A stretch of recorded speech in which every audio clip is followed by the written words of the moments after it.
มื้อนี้วันที่ 7 เดือนสิงหาปี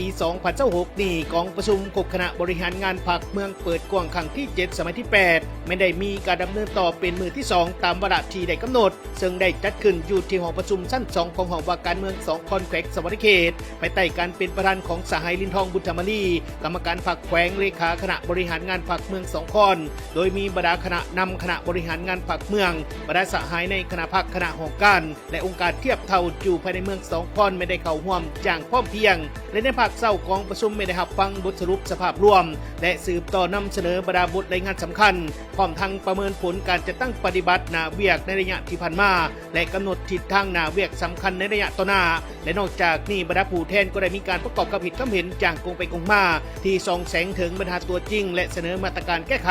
เพื่อยกสูงประสิทธิผลในการนำพาที่นำของคณะบริหารงานพรรคเมือง2คอนและในภาคบ่ายกองประชุมก็ได้สืบต่อพิจารณาและประกอบกับเหตุเห็นต่อเนื่องในบรรดาบทรายงานก่อนที่จะหับห้องเป็นมติกองประชุมคณะบริหารงานพรรคเมืองเปิดกว้างครั้งที่ 7 สมัยที่ 8 ต่อจากนั้นประธานกองประชุมก็ได้กล่าวสรุปและมอบหมายหน้าเวียกสำคัญให้บรรดาหองการและองค์การจัดตั้งหีบห่อนนำเอามติของกองประชุมในครั้งนี้ไปพันขยายและจะตั้งปฏิบัติให้บรรลุมรรคผลอย่างเป็นรูปธรรมและกองประชุมไม่ได้สำเร็จลงด้วยบรรยากาศเอกภาพรับผิดชอบและตั้งใจสูงสะท้อนถึงความมุ่งมั่นของคณะนำและผู้แทนในการร่วมกันผลักดันเวียกการของพรรคและพัฒนาเมือง2คอนให้ก้าวหน้าตามแผนการที่วางไว้